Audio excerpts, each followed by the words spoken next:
Someone wrote, he said, there is something profoundly symbolic and deeply tragic about a hospital swathed in darkness. In the operating theater, darkness is not an inconvenience, it's a death sentence. In the intensive care unit, a power outage is not a management failure, it's a clinical catastrophe. And yet, for more than 16 months, the University College Hospital UCH Ibadan, Nigeria's oldest and most venerated tertiary health institution, has been launching from one blackout to another, managing a crisis so chronic that its workers have now been compelled to abandon patients to make government hear them. The only question that matters is this: who is responsible? And why does nobody seem to care about the welfare of the people? Now, the NARD in that hospital went on strike, a warning strike as they called it. They're back and they're saying that they've given another sort of ultimatum that if government does not do something about this, they will go back on indefinite strike. Look, guys, I don't know how you see this.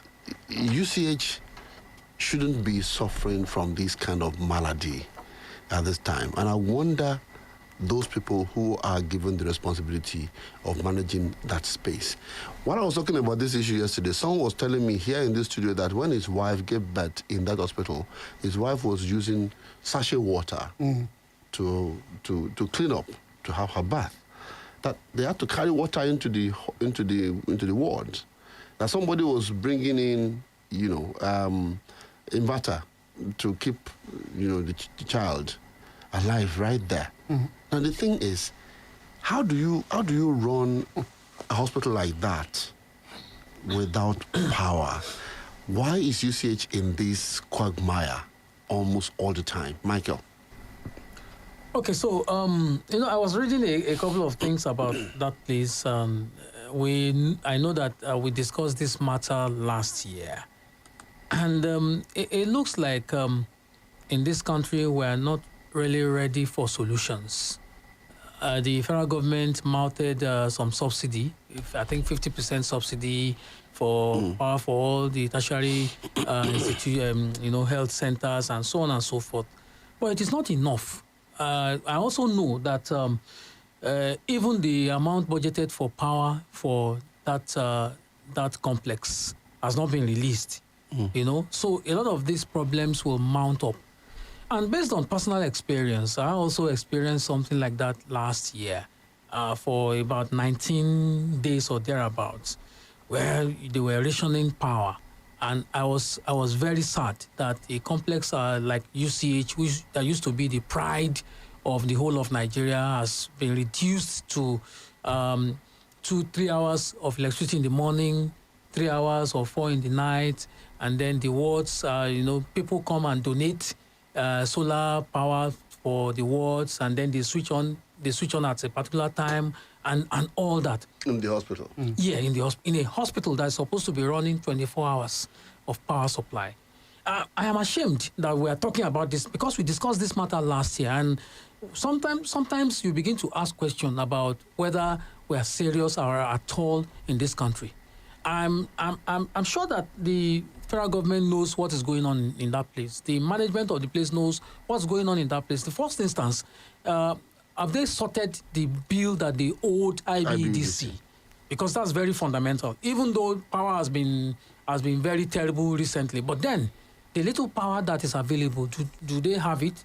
Maybe because they've not been able to, sort their outstanding bills. And every day, whether you like it or not, the bills will be mounting up.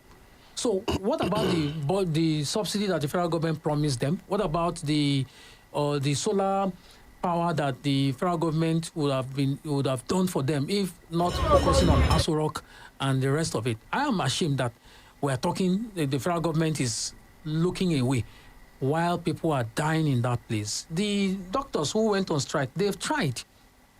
Because even though the situation was very terrible, they still tried to do their work. But you see, there's little that you can do when there's no power, particularly for a place that is supposed to have power for every machine, every CT scan, MRI, all the machines need power. What do you do? All right. So in fact, this power issue is not just about UCH. I only use it as an example. Yeah, it's not just about Look, UCH. if you go to our Facebook fan page, you will see it. In Lagos, residents were protesting Yeah, they about protested. power outage. Exactly. That the power outage has been really very abysmal. Yeah. So, and the video is right there. You can go to our Facebook fan page and you will see that video there. It's there right now. Now, the question... Yes, Michael. Yes. And Ola. The question we will ask ourselves is, when we are talking about this power for UCH, number one, the power minister is from Oyo State. Okay. One expects that, okay, yes, he will want to use Oyo State to showcase what he is capable of doing. There was a time not too long that we are hearing about special provisions of electricity for these institutions. Oyo State government made a lot of noise about a particular, if I'm correct, 11 megawatts megawatts. something. Is that 11 megawatt? I believe it is meant for state secretariat and some institutions. It's too much. You see, if you give 1 megawatt to UCH, it's okay. It's enough. So the question we ask ourselves now is that where are they utilizing this Oyo State power initiative? Is it really working at all? Don't forget that UCH is a federal infrastructure. Before you say federal infrastructure, but it's serving Oyo State. it's serving Oyo State. And the Minister of Power, he came to Ibadan not too long ago to mention some things about special electricity project. Is UCH not part of it? With how important this health institution is to the state that he is nursing the idea to govern. A very good opportunity. There are some of us that, okay, when you really want to show that, yes, you are a light, you pray for darkness, and then you shed the little capacity you have to show to the people that, yes, you have something up your sleeve that you can deliver. This kind of situation gave this the Minister of Power the opportunity to showcase that if I come, peradventure, becoming the governor of Oyo State in 2027, this is the kind of a taste of what you guys will enjoy. See where we find ourselves. So you put it squarely on his table as well. He has a very great opportunity, but I don't think he really made use of it. Okay, today, just your intervention here. But as I said, you can go to our Facebook fan page. It was like People that. are protesting. And this protest is not going to be limited to Lagos at the end of the day, because it's not just Lagos that is suffering from lack of power. Yes. But I'm particular about UCH. Is it that we do not care about lives here? Is it that we don't care what happens to people? Aso Rock has gone on solar now.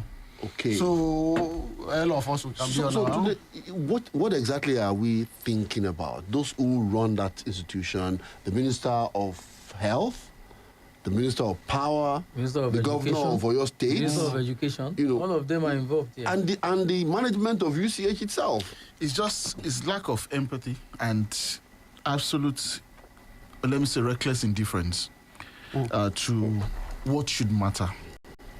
And it is sad because, so thinking about, sometimes I wonder if it's something peculiar to us as a people.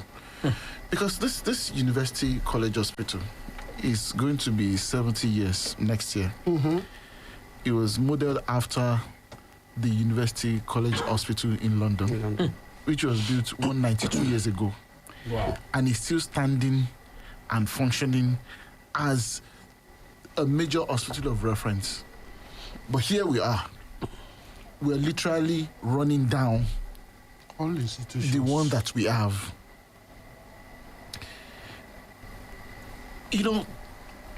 One thing I pray for every day is to never fall sick.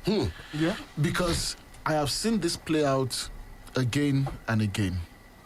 Look, anything that goes beyond you being able to get drugs over the counter that will make you well, you are simply just hoping for the best. Our system is crumbling. The entire system that should bring us together as a people, whether it's in the area of education or health or general infrastructure, even the general well-being of the people. But to be specific about this one, I would hope that for once we'll have a situation where these people will come together. I mean, you have listed some individuals. The Minister for Power is from Oyo State. The Minister of Health. I mean, how many tertiary health institutions do we have in Nigeria that we cannot effectively manage? The governor of the state, the CMD of that hospital. I mean, you can't just have all these big degrees for nothing. If it has become that bad that you need to... recently, the Minister of Power was talking about a 15 megawatt solar project approved for UCH, University of Ibadan, UCH and University of Ibadan. I mean, how long is it going to take? Why is it that when it is time for these people to take something away from us, it doesn't take much time? They quickly, make whatever move they need to make and they effect it. But if it is the other way around, to do something for the people, then you'll be hearing of it being presented at the cabinet meeting, then approval, then it will go to stage this and stage that. For crying out loud, every day people are dying. Doctors are losing interest and they are running away. Right. It's 6 o'clock in time for the news. But please, UCH was founded in 1957 as the first teaching hospital in the entire British Commonwealth. It's not just a building or a bureaucratic entity. It's a monument to Nigeria's post-independence ambition. At its peak, it pioneered open-heart surgery in Nigeria. It has trained generations of physicians. And we're going to run it down. Don't like worry, that. we'll do 70th anniversary next year. Okay. Anniversary. And we'll spend millions of naira. To celebrate mediocrity.